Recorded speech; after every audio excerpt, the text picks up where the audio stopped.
In this video, we'll be looking at the patterns and content in the specific aims and conclusions in Ames pages.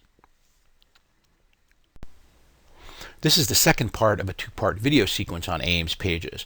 The first one, the pattern of introductions to Ames pages, focused on the typical rhetorical patterns in the introductory material of Ames pages, and we deconstructed two examples to show how they share the same rhetorical patterns.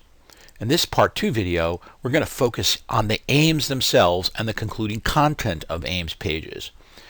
And in this case, we'll use just one of the examples in the part 1 video. Recall in part 1, we identified the following rhetorical components in the introductory matter in Ames pages. First, the general context and significance. What's the big picture for this research? Why is it important? Next, we had the narrowing context.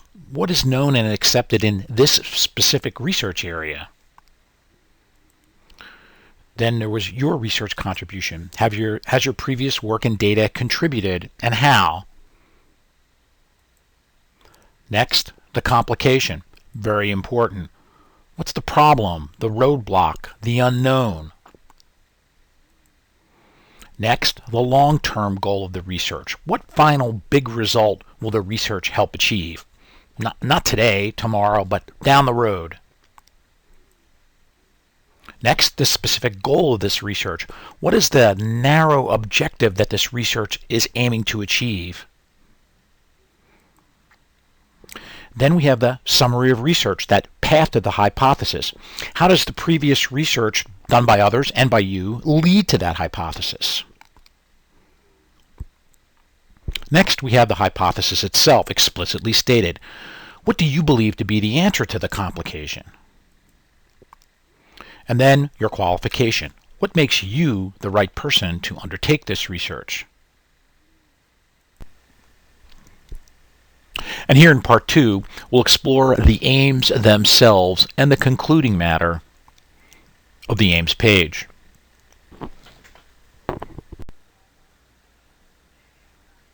So let's look at the specific aims and conclusion of an Ames page example from a funded NIH grant. We're going to use the first example in the previous video. This was the Ames page on type 3 effectors and innate immunity. Now you can download a copy of this Ames page from the Climb website at the link below.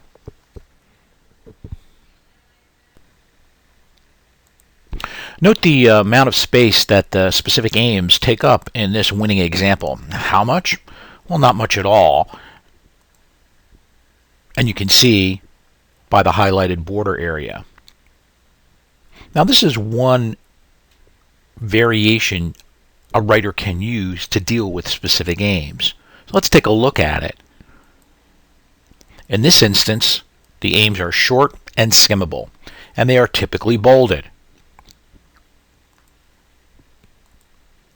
Note that most of the text in this Ames page example is taken up with the rhetorical components we reviewed in the first video.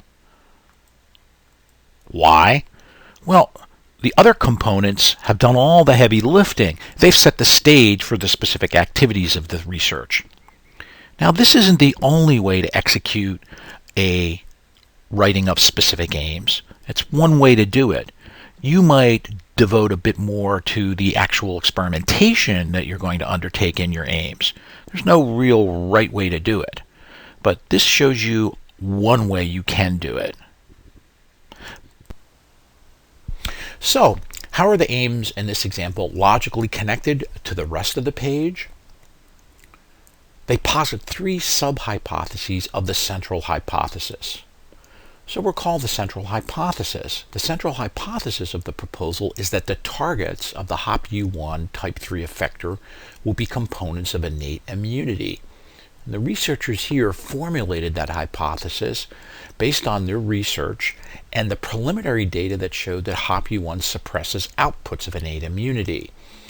And they showed that HOPU1 uses RNA binding proteins as high affinity substrates.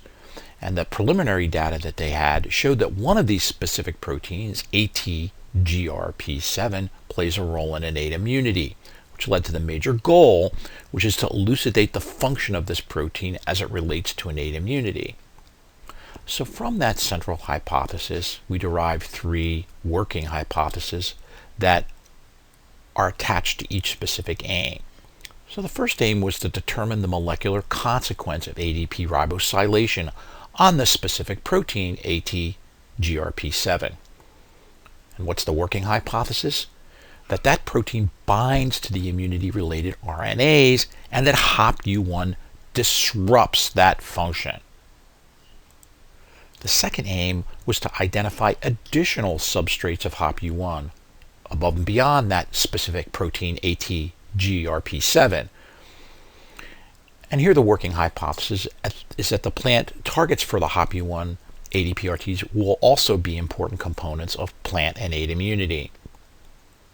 And then the third aim focuses on analyzing the effect that HOPU1 has on the host microbe interactions. And the working hypothesis is that the HOPU1 suppresses innate immunity. And in this aim, they're going to determine the extent that this occurs with HOPU1. Now, each aim, though a subset of the central hypothesis, is independent of each other. So let's take a look at how that works by examining the logic flow of the science. So by examining the logic flow of the central hypothesis, we can see how specific aims elaborate on that central hypothesis. Here's the logic flow. First, HOPU1 targets RNA binding proteins. HOPU1 targets RNA binding protein ATGRP7. So we hypothesize that ATGRP7 contributes to innate immunity, and therefore HOPU1 will affect innate immunity when it targets ATGRP7 and other similar proteins. Once we see that logic flow, the aims fall into place. So aim 1 is, how does ATGRP7 involved in immunity, and how does the HOPU1 target process work with that specific protein? The second aim is, what other HOPU1 targets exist, and are they innate components of immunity? And our third aim is, how much does HOPU1 targeting affect innate immunity? You know, sometimes it's very easy to get bogged down in the complexity of the science, but deconstructing the logic flow of your hypothesis and the specific content of each aim in a general way can really help you elucidate the aims that you're trying to achieve in your research proposal.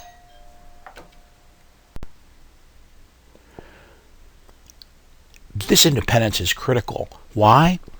Because it means if one is unsuccessful, then the other aims can still be achieved. Aim 1 is determining the process with just one protein. Aim 2, finding other proteins that are similar. And aim 3, finding the extent of the effect.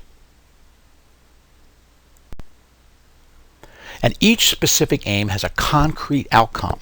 In fact, you can test your own aims by saying our outcome ideally will be, and in this case, determining the process with just one protein, finding other proteins that are similar, finding the extent of the effect. This kind of logic deconstruction is really important as you're producing your aims page to see the logic of your hypothesis and how each sub-hypothesis of your aim is independent of each other. Finally, let's look at the conclusion of this aims page example.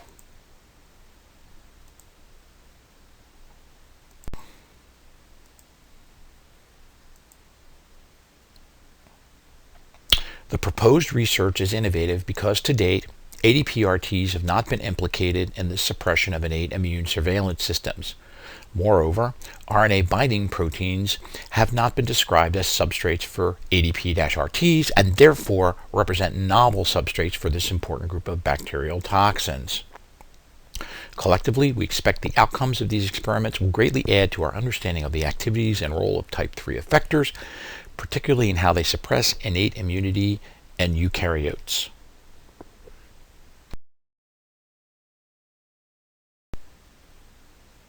The conclusion here stresses innovation and the novel nature of the hypothesized results.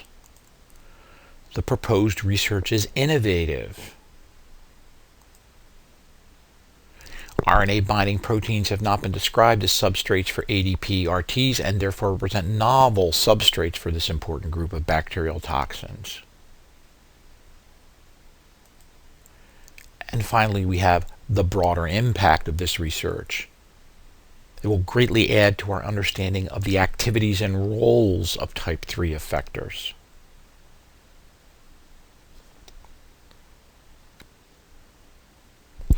So recall how the introductory material asks and answers key questions.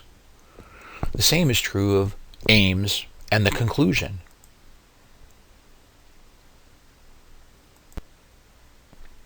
So here are the key questions that you need to ask and answer about the aims themselves. What's the logic flow of your hypothesis? Is each aim an elaboration of an element or a few elements in the logic flow of your hypothesis? Does each aim have its own sub-hypothesis, either explicitly stated or implicitly clear? Is each aim independent of the others, so that the failure of one does not invalidate the others? And finally, does each aim have a specific ideal outcome that you can point to? In other words, what will the success of the aim show us or teach us? And the conclusion. Does the conclusion point to the novel nature of the research and ultimately the broader impact it might have? If you ask these key questions and answer them about your aims and your conclusion, you will have a powerful aims page.